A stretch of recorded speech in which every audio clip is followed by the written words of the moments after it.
candid conversations with wedding professionals as they share their stories, insights, and tips from inside the wedding industry. We'll chat about how to be authentic and that it's okay not to be perfect or run your business like someone else's Instagram. Let's dive into the privilege it is to serve our clients and discover the talented creatives that make up our community. When we share what we know and who we are, we better serve our couples as a wedding day team, as well as each other. Simply put, be Fabo. Now here's your host, Bobby Brinkman.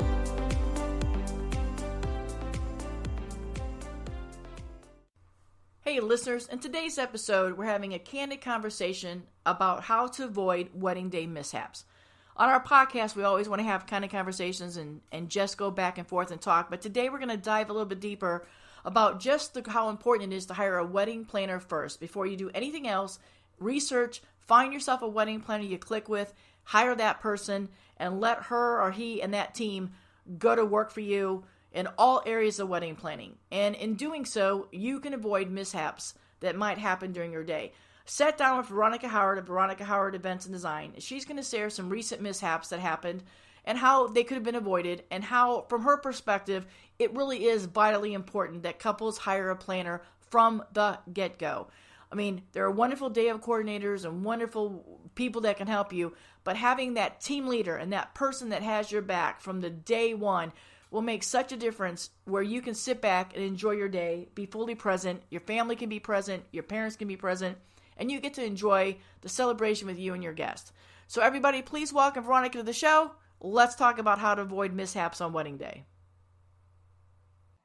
Thanks for having me, Bobby. This is quite a treat. I love you. I love the podcast, and it's an honor to be a part of it, first of all. Well, thank you so much. Second, basically a little bit of my history and background is I was kind of like the movie 27 Dresses. I was always the bridesmaid, never the bride. So all of my friends were married before I was. And I went through the trenches with all my bridesmaids. I had a large bridal party of 8 bridesmaids because they had all been married, and they had been married for a little bit prior to myself getting married. And then one of my family members had never been married, so she's never been in a wedding and didn't know anything about wedding-related duties. Yeah. I was kind of just like left out in the dark and kind of like had to figure it all out on my own. And aside from that portion, it was a little bit of my type A personality as well, that my girlfriends kind of like stepped back because they knew that I was a little bit of a control freak, and it was hard for me to relinquish control. So myself going against my grain now on the other side and realizing where I could have made my life easier and what services I should have contracted out to basically ensure that I was going to enjoy my engagement. But my engagement was wonderful, and it was stressful all in the same time, and it was more work than anything. And by the time I got to my honeymoon, I was just exhausted. I've taken a vow to myself to provide each one of my clients a pleasurable experience. Like, I want them to relax and enjoy and just leave the stress to me.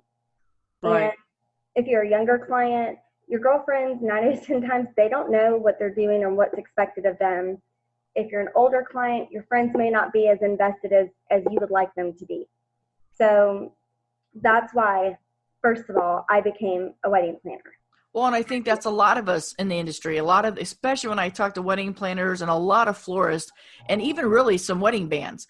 When I talk to them and we do these wonderful interviews, and I'm thrilled to bring all the creative people that we have in our industry, to our clients, a lot of the people have founded their businesses because there was a need, or they found something when they were planning that was missing. I hear all the time from wedding planners that the number one mistake that they make and the regret they make was that they thought they could do it and they thought their girlfriends could do it. Thus, they're now wedding planners. And I'm here to say that some of the best wedding planners that I know are ones that came into the business because they found that need, and they went through the trials and tribulations on their own, And it's not that they're saying they're any better than any current wedding planners. It's just they're saying, hey, this is what we experienced. So you can, on a firsthand level, express to your couples. And it's really, I think it's a good selling point for you as a wedding planner that you can tell your couples, hey, look, here's the mistakes I made. Let me help you avoid doing that. Exactly. So, and in hearing you say that, what do you think for our couples? What do you think? They get the ring, they start, getting all the bridal magazines, going online to the Knot and Wedding Wire. What's the next step? I mean, ideally, when they go and look at these things, they should be looking for a wedding planner. So maybe share with our vendors why you feel that is so vital in getting that stress-free day that you will provide for your clients. Well, ultimately, you're hiring somebody who will care about your day almost the same, if not more. And hiring a wedding planner, first thing, will ensure you saving money in the long run. Good. Everybody thinks that they're going to save money if they do it themselves. And although you may be able to cut corners here and there, you're going to end up costing yourself sometimes triple your budget, and you don't even mean to, because you're not aware or knowledgeable of what questions to inquire about and what really angle to look at the big picture in, because at the end of the day of, you're not going to be executing it. Right. And you're going to be busy getting beautiful, enjoying your day with girls, hopefully enjoying your day with your girls, and you're not going to be able to be everywhere at once. So ultimately, you are hiring your wedding planner to help you through each avenue. They will help you find your venue at exactly what you're envisioning, if not pretty close. They will help you with your guest list. They will help you determine, your overall theme and decor style or anything wedding related. They will help you find your caterer. They'll help you find your florist. They'll help you find, even your dress if you need to. And they may already have connections that you don't even realize that can save you a buck or two here or there, or save you the headache of knowing that you're not being sold the moon and the stars and then they show up with half a rainbow. Like, you're not going to be gypped. Exactly. And that's a valid point. When somebody goes to a venue, remember, we do this every weekend. I mean, I hear it every weekend, and so do you from the parents. Hey, you guys do this every weekend. It's our first wedding. So then let us be the experts, because just like you said, they may find their, quote, dream venue, but then all of a sudden they realize they need chairs, tables. And so, well, I can get that from this one vendor who can supply all of that and more. Or maybe the caterer that supplies all of that, and that's going to save the couple a headache, because they're going to go to 19 different places where you may be able to find it in one spot. And that's a lot less things to fall through the cracks. So that's a valid point. So hiring you first. So now they found you. What steps are you taking with the couple to start assembling that dream team? Well, I meet with them and I get their overall vision. I get their price point most of all, because that's pretty significant. You can have your dream day, I think, with a certain budget. I understand that price can be finicky and uncomfortable to discuss, but I've got to have the honest truth up front, or you're not going to allow me to do my job properly. I can't. You should do that.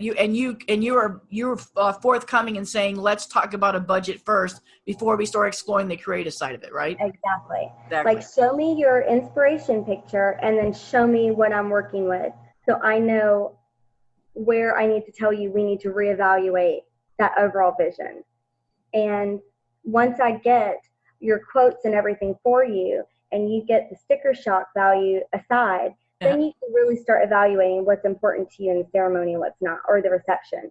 Like, you really start, just becoming aware of, oh, wow, Pinterest, as lovely as it is, it's also quite hateful, because it's selling me this thing that seems to appear so easy to create, but it's not as easy as you think. And there are a lot of moving parts in producing your day, and that's exactly what a wedding is. It's a production. Right. Everybody plays a part. There's not one role that's more significant than the other in the floral or the design or the food. Like, it all needs to be cohesive. It all needs to flow. It doesn't need to be a hodgepodge, and it's not like a backyard barbecue. It's your wedding. And as relaxed as you may feel like you are at the end of the day, when it comes down to your wedding, it matters, and you want it to be special, and you want it to sparkle, even if you've never liked anything that sparkled before. There's something special about this day. And if there wasn't, then you would have just gone to, City Hall and gotten married. Right. And I think that's another thing that you as a planner can do is they come to you with this venue and it is a blank canvas. And then now you have their budget. You are now able to say, hey, if you want the bling, this is what it's going to cost, but I can also show you how to cut the corners to get the bling that's going to fall closer to your budget. And then let's also think about this, and this that can provide a bling. And without a wedding planner and designer, especially most people are not good at a blank canvas, let alone a blank canvas on their wedding day. And as you said, it's a moving part. Vendor A, vendor B, and vendor C all have to show up before vendor D, like me, can do my job. I need a lot of things in place before, as the wedding photographer, I can come into play. So now you've met with them, and now you've got the budget in place. And then now you can start listening to their views and their vision and personality, and then you can start guiding to build the team. So let's explain a little bit about how important it is for the vendors, for the wedding planner, but especially for the couple, that you curate a wedding day team based on their personalities. Exactly. I read the couple. I see if they're foodies. I see if the design or the floral really means something special to them.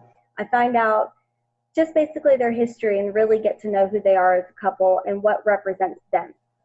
And then I find if they're just no muss, no fuss, and they go with the flow and they trust the experts, I call someone like you for a photographer or Brooke Roberts, and that we just, we push forward and y'all know what to do. You guys create excellent photos and outcomes. I find out about the food, if there are food allergies. Another thing that sets me aside is that I have a culinary background, so I'm always understanding and looking out for the food portion as well, because people will talk about your food for the rest of their life at your wedding.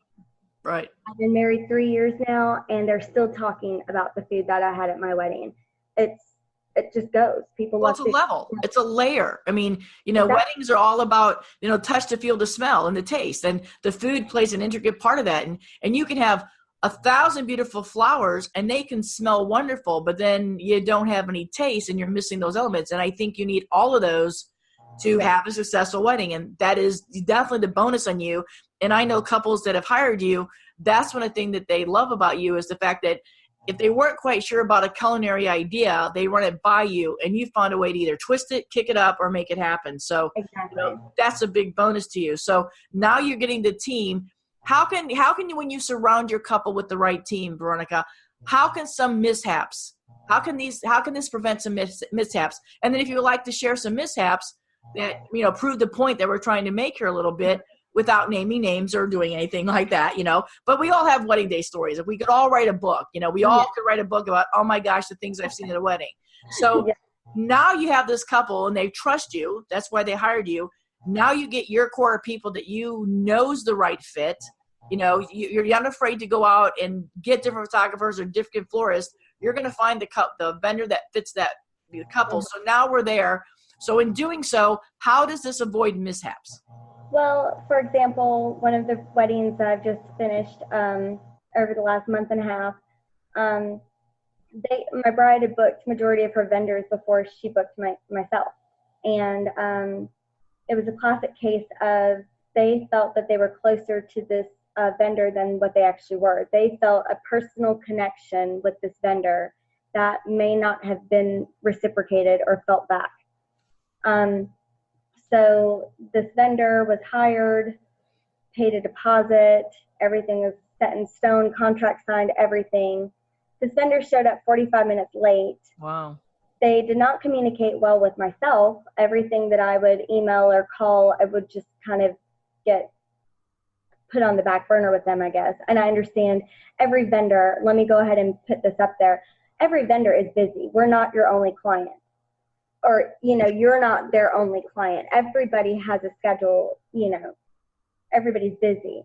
But with everybody's wedding falls in line to somebody else's. So I can take that a step out of context and give you a little bit of shout out and kudos is you work with that couple you know when the appropriate times to start sending timelines over to the vendors for a wedding. Let's say if they're having a wedding the first week of May, we're busy with our current clients in April because we love all our clients, and you might pop in and ask a quick question, but you're not demanding all of our time for the May couple. So that's the thing that is good about you, is you get the questions you need when you need them, but you don't start, and I'm going to say, harassing. And that's what a lot of wedding vendors feel about wedding planners, that you guys are constantly harassing us, wanting information, when if you don't know the information, how do you think we know the information? So I know that's a harsh word, but you're exactly right. We all have several weddings a month. We all love our couples, and we place priority on you. The month of your wedding,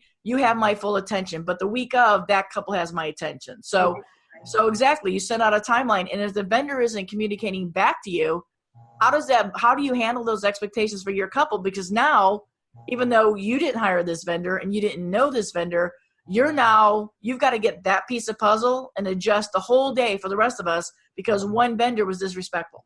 Exactly. And it falls into just in shambles, essentially. And even though, yes, that's my job. Yes, I'm a problem solver and a peacemaker and a referee and a wedding consultant and your wedding therapist and your life coach during your wedding process. You have to trust me. You have to relinquish control and allow me to set you up. Now, if there is something like that where you have booked them before you booked me, and you're 100%, you've seen them in action, you know them, you love what they do, that's fine. But I need to have every contact number so that I can harass them if they're not responding to me. Exactly. And I tell each one of my brides, the point of me, and this is going to sound just annoying, but it is what it is. You don't have to be a bridezilla. I can be the bridezilla for you. I'm going to set a standard of service that needs to be met, or they won't be used again. Right. And that's it. If you come ready, prepared, and I've given you every piece of information that I can give you as far as timeline and layout and, special surprises and names and everything, alphabetical order, numbers, numbered pages, all of it, there's no reason why you show up not knowing anything. Right. And your job is to set us all up for success. I mean, exactly. That is your job. We all do our individual jobs, but we're the team leader. And so on the wedding day, this is everything Veronica said's happening. Veronica's respectfully put enough time for each of us to do our jobs, but then collectively as a group, we all rise. But it's like that tripod. If one person's weak, we can all fail and we can all sink really fast. And then we have to go back and rely on you on the day of to basically punt. And then you have to revamp everything. So then why you may be harassing us beforehand is the harassing beforehand pays off for those that aren't paying attention and being disrespectful so that we can avoid that mishap on the wedding day. So what happens if this vendor is not there? I mean, I know you have a list of people, but what position does that put you in to now have to pull it together? Honestly, it puts me at the place where I'm at everybody else's mercy, because I'm calling in a Hail Mary and asking everyone that I know to come through and help. Right. And my individual lesson learned, because each wedding I learned something different. No wedding is the same. Not one wedding is alike. So I've learned that the music, I need to have a condensed list of exactly what you want and an edited version to have on a plan B scenario, like what I just experienced. Right. This vendor drove off with the ceremony music accidentally. So we pulled through, but boy, oh boy, my bride was very upset. And even though she made it clear to me that, yes, it wasn't my fault, it is my responsibility to ensure that this all goes well. Right. So it is my fault. I handed over this piece of equipment for you to play music, and you just haphazardly set it down, and then it just vanished. So it is my responsibility. It is my fault. And I take that very seriously. I know everybody can point the finger and say, well, no, I handed the torch to you. No, the torch is in my hand the entire day. It is a reflection of me. Right. So like it or not, I do set you up for success. I do harass you when it comes down to the probably 2 to 3 weeks before. I want to make sure everybody's on the same page. But to prevent that, I need my brides to not intervene and not make any last minute changes. Individually. Not contact. And that's one of the things I will say that I really want, couples to understand. You have a wedding planner. If you call me separately, and it is happening right now, if you call, not with one of your weddings, but if you call me separately and say, I want to adjust this, you don't understand that it also affects now catering, or it affects hair and makeup. So I need you to go to the planner. So then when we say, hey, we have to check with the planner, that is not an excuse, couples that are listening in. That is not an excuse. And fellow vendors that are listening. We are that team. And so you at least carbon copy everybody so we all see what's going on. So if somebody says, oh, wait a minute, Bobby needs to do pictures at 6:30, I was going to do the cold hors d'oeuvres at that time. Yeah. Now we see that 3 weeks before. And I want to make sure that when I say harass, I mean that with a tone of respect, because it's wedding planners. You guys have to juggle everybody on the day. I'm trying to just take care of what I have to do in my couple. But if we don't work as that team, then we get in that problem. And your name is on your company, Veronica. It is Veronica Howard Events and Design. So you're going to take responsibility for everything that happens. And just like you said, every wedding is different. And I think that you'll agree with me when I say we think that it's a successful wedding if our couples are happy. We will nitpick it apart and go, man, if I only did that, or that could have been a little bit better. But the couples walk away happy and thrilled. Guests walk up to you and hug you and say, what a beautiful event. We're, as the professionals and experts, are always going to nitpick what we do. Yep. But to see your couple go off happy and to see things happen and to not let them know things are happening in the background, that's a true testament to a wedding professional. And again, this is how these mishaps happen. So any other mishaps that you can share that can be avoided if you would just hire yourself first so that the whole day will run smoothly? Well, if you were to hire a wedding planner first, you would really save yourself a lot of headache. You don't have to stress about it. For another example, there's a reception rehearsal debacle going on, a little war between the mother of the bride and the mother of the groom. The mother of the bride who's hired me, and I'm setting boundaries. Like I'm a new business owner, and I'm very eager to help wherever I can. But with that said, I'm also learning that I live, breathe, and sleep weddings, and I'm driving myself nutty. So I have to have a turn on and turn off switch. So with the mother of the groom, her intention is good. Her heart's in the right place, but she's overstepping. Instead of my mother of the bride losing her mind and causing a huge war, a lifelong war, I might add, because you guys are going to be married. Like, when you marry your spouse, you marry their family. So let me be the bad guy. Let me handle it. I'll handle it neutral. I will be the referee, and she'll never know the difference. She'll never know. And then you get what you want, she gets what she wants, and everyone's happy. Right. And that is hard because, I mean, even for me, you get pulled 4 or 5 different directions, and most often it is the groom's family wants something, but let's face it, 90% of the time, the bride's family who's wrote the check for us. So, and so then we have to go to the wedding planner and say, look, this is what's happening. You need to be the buffer, figure out a time where we can get all this done. So again, it goes back to managing expectations. We can only manage expectations when we are given the expert ability to do so and give the permission to let us do our jobs. And that's hard. And for a wedding planner, especially, you're managing all of us. I mean, you have the whole day, line up here, point A, point B. And it's not so much about the time, it's about the order of the events. We all know that it's going to be late, but you have to still keep the order in. So another mishap that I often see happening is that you guys get hired, and I am going to say it's a mishap. You guys get hired so late in the game that now instead of being the wedding planner or wedding director, you're the wedding cleanup, pick up the mess, and try to salvage. Mm-hmm. So in your definition, is how do you define a wedding coordinator versus a planner versus a designer? Well, I feel like a designer and a planner are the same in the sense of, if you've hired a planner, they're hired from day one and they're walking you through each step. They are helping you design moment to moment of the day. It's also, a day of coordinator, because typically a designer and a planner will be there to execute it the day of. Right.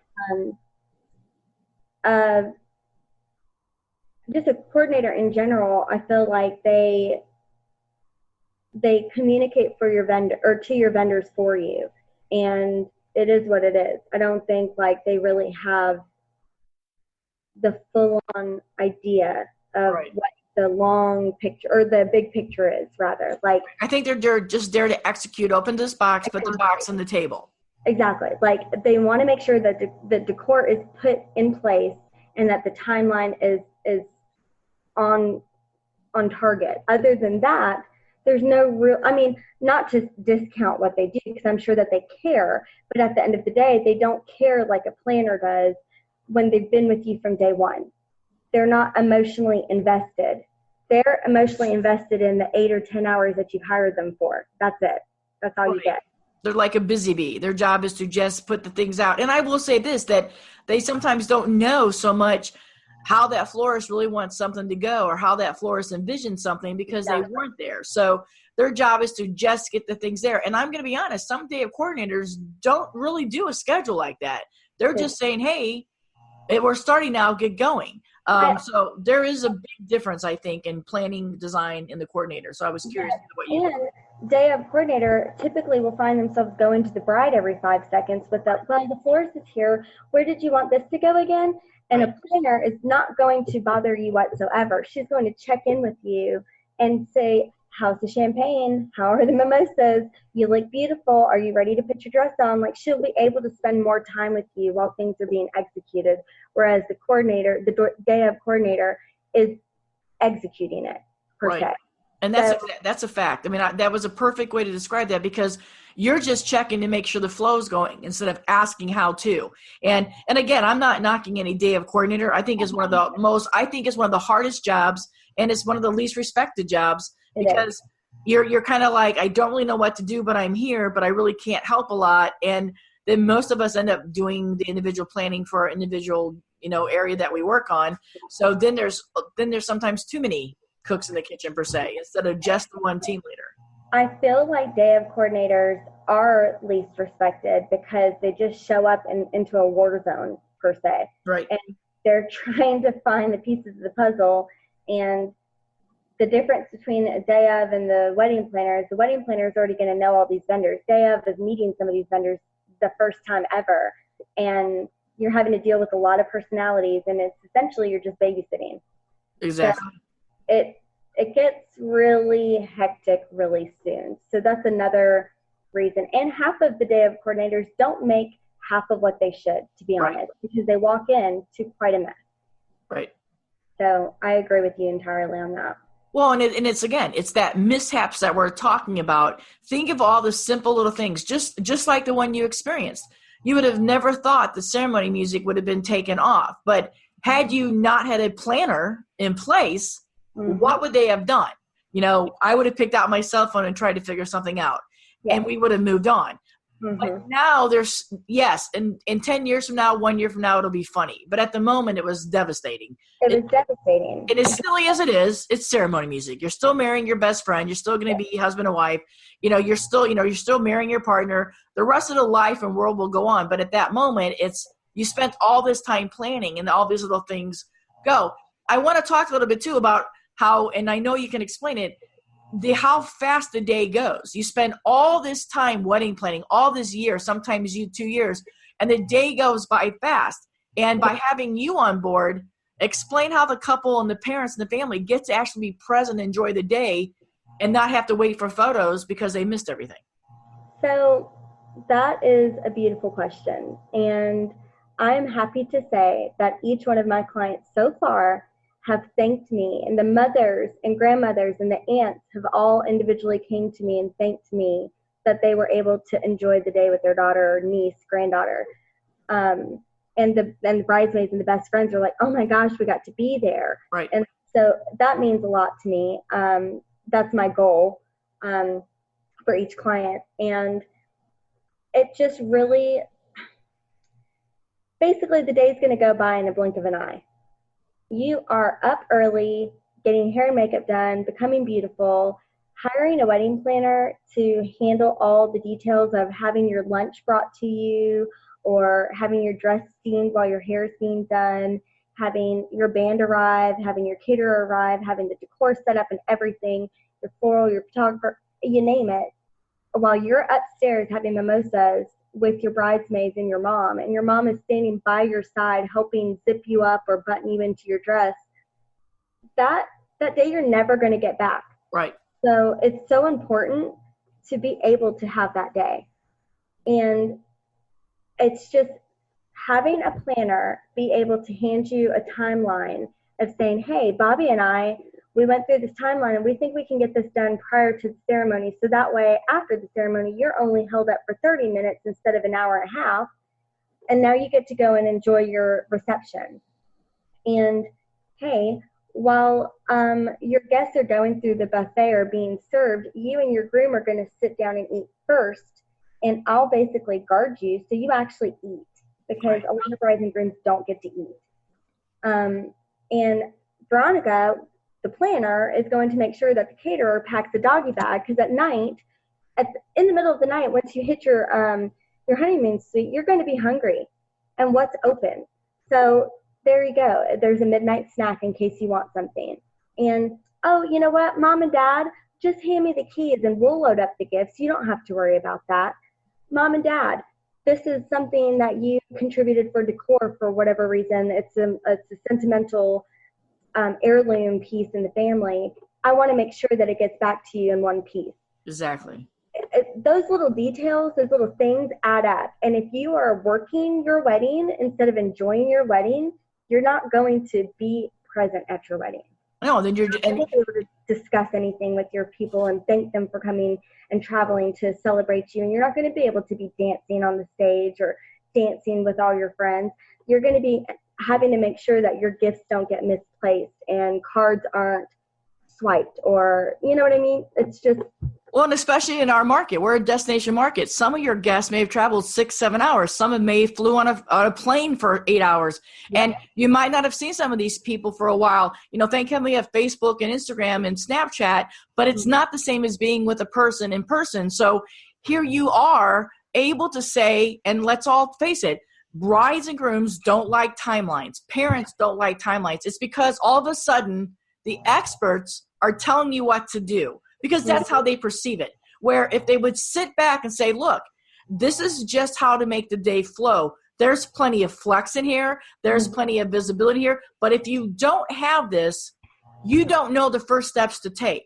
So this timeline keeps everybody accountable. It keeps us moving forward. And again, you think it goes by fast. If you don't have a timeline, you won't even, it is going to be just a cluster, you know? And the timeline is crucial to a planner who has been on it from the beginning, who can sit down, who is invested in the couple, who has listened to. The most important thing for us, Veronica, is to make sure that we're at our cocktail hour. Then you're able to say, then that's going to require first look. So this photographer is fast. This photographer is a little slower. This photographer doesn't like to do first looks. You're now able to have suggestions that they would have never thought of. Or we really don't need to have a lot of florals, but we like candles. Now you're able to say, well, we can't have candles here, but let me show you this. And then when you put it in the timeline, it's a cohesive day for the story that's going to unfold on that day. So, you know, I think it's imperative that, and they understand that it's going to be more than one timeline. You're going to be adjusting it. It's going to have to be flexible with it. But that's the beauty of somebody who's an expert in their field being able to do that. And even with these timelines, I'm sure there are mishaps. Things happen. Dresses don't fit. Things have to be altered.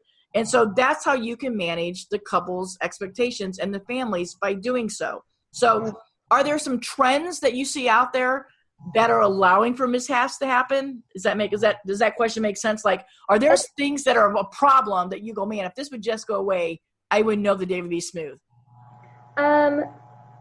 It's a trend. I don't know if it's necessarily a trend. I know it's a heartfelt moment. Surprises. Right. Surprises, as far as the timeline goes, is either the best thing ever or the worst thing ever. Gifting your bride and groom, like each other, something is so sweet. But personally, I don't know if it's as necessary as people make it out to be. Right. The first look, I think I love that moment. But that kind of also allows for some mishap, because depending on the venue, that is, depending on if you're able to stay the night prior to, or if you just get it for the morning of, or wherever you're getting ready, it can prove to be a little more challenging with the dance of having to hide them from one another. If I don't have two separate areas that I could send the groom off to just, play around and relax while the bride is getting ready, it can be a little bit of a problem. Well, it also makes your day longer. So then you have to get with hair and makeup people and say, hey, look, if the hair and makeup people, and let's be honest, hair and makeup people sometimes do 2 or 3 weddings. Sometimes they service 2 or 3 weddings a day. If they've got everybody doing a first look at noon, that means they're juggling. And again, that's a planner communicating with that vendor. But those things do add up, and they do make for a long day. But again, that's how you educate and can share the experiences. We still want our couples to do what they want to do. But again, you're the expert, and you can say, hey, look, that means makeup's at 6 o'clock. And then how many couples fight you on that? A lot. My last wedding, oh my gosh, makeup starts at 7 a.m. I'm like, yep, you have a large party and you're having 2 first looks and you need to be ready in time. So that means you're up early. The one thing I wish personally, that if they were to have a bridal luncheon, it'd be the day before, not the morning of your wedding. You don't really have time to sit and relax and enjoy your breakfast or brunch. You have to be getting ready. So we need to be able to bring the food to you, and you girls just kind of graze at your leisure. But you need to stay in one consolidated area. So when hair and makeup are able to move on to the next person, we're not having to run all over the place trying to find you. Well, I think that goes like with grooms that want to golf. I mean, how many grooms come to you and say, hey, I'm going to go golfing? No. And you're like, wait a minute, we can't have that in now. How's that possible? Yeah, that is definitely, we wanted to go fishing. Well, I want $1 million. You have to stay here. You can't go anywhere. Exactly. I'm sorry. And just the logistics when I hear these things, a golf ball hitting the groom in the face, fishing a hook in the head, falling in the water. I mean, so many things can go wrong when these grooms take off and do something. Traffic alone, getting on and off of an island or getting on and off of like the highway, like, no, you stay here with me. Right. Like, I know where you are. Exactly. I'm not risking that. Really and truly, there aren't many trends that are, there are trends like the first looks and stuff like that eat time up if you tell me at the last minute. Right. If you tell me at the last minute, oh, we thought about this, and then I have you booked to arrive at 2, and now I need you there at 12, it's going to be a problem. It's going to cost you more money. It's going to cost the bride more money. Like, it's kind of knocking off the day's, course of action. Well, and it puts you in that awkward position of, okay, now I have to call Bobby, and I respect Bobby, but how do I say to Bobby, hey, I need to add 2 hours. I know because, it's $400 a per. I have to now go back to my couple and say, well, that's $800, but you have to call me and somehow ask me, is there any way you can do it for less than that? And you don't want to have to do that. No. And you don't want to do that. And you at least educate your people going, hey, look, this is how much it's going to be to do this. Let's compromise. And we would have done this earlier had we needed to. But, there's also some vendors I'm sure that you deal with, hair and makeup or florists, that cannot come early and make those adjustments because they've already agreed to another wedding and they're already committed for that. So, those are industries. I wanted to ask a little bit about mishaps in live music, bands. I mean, how are you seeing that there are more mishaps with when we have live music and live entertainment versus just a DJ? Yes, I am. I love live music. However, depending on the band and depending on the group themselves, where they're from, if they're local, I'm finding less and less issues with local. Right. And having more and more issues with out-of-town bands that arrive late, they underestimate the traffic, they lose their way, their signal isn't the best because now they're out, in the country compared to where they were in the city.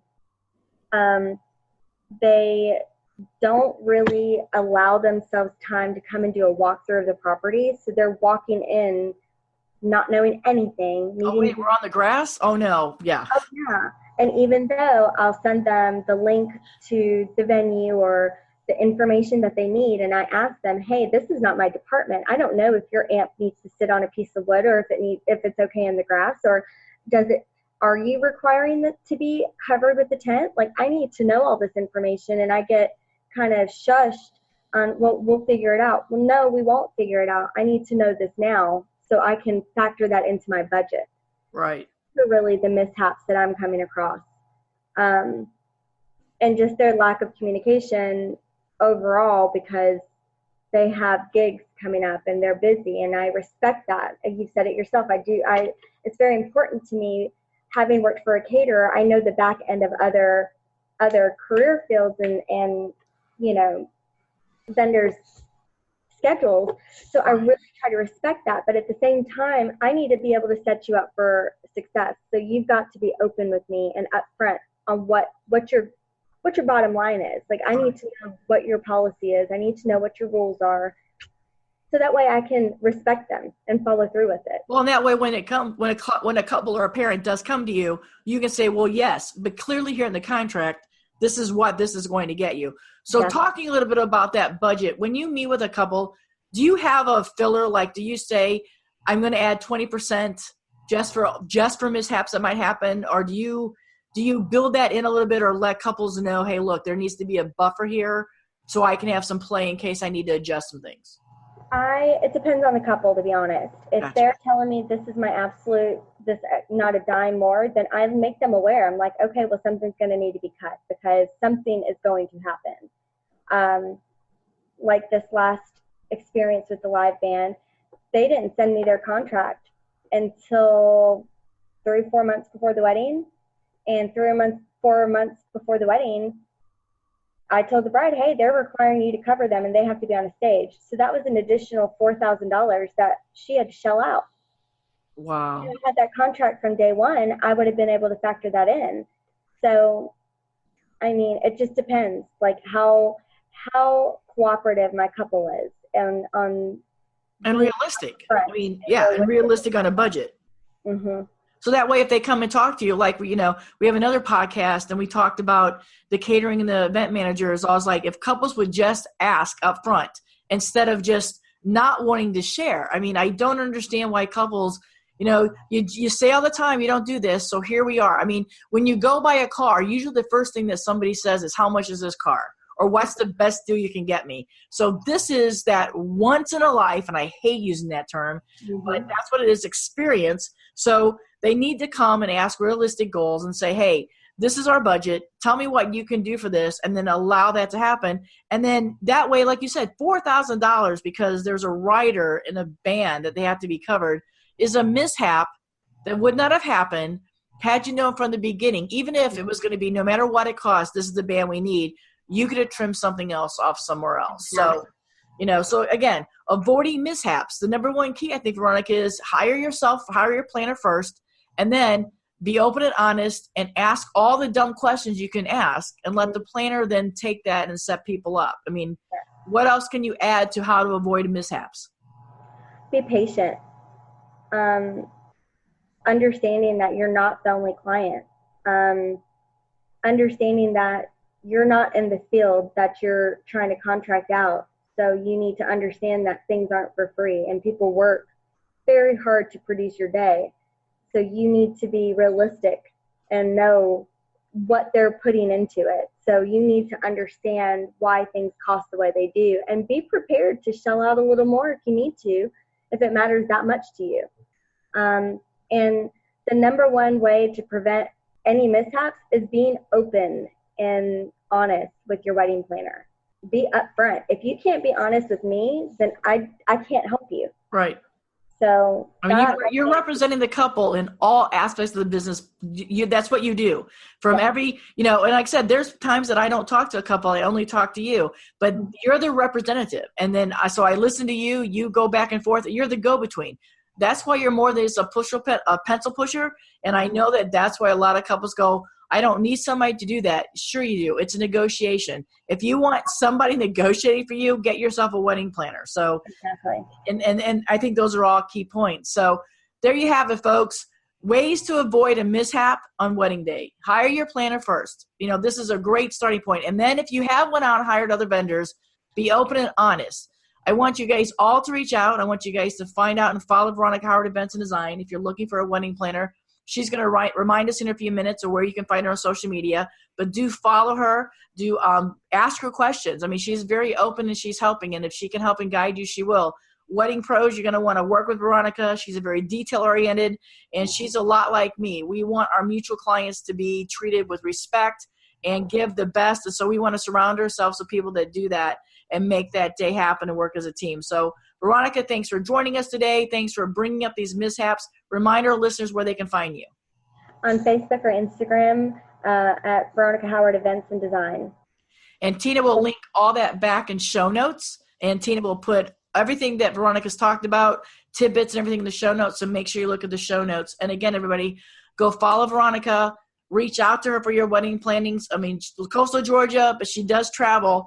She has a wealth of information. Her background in culinary alone will save you a lot of money and give you some really amazing food.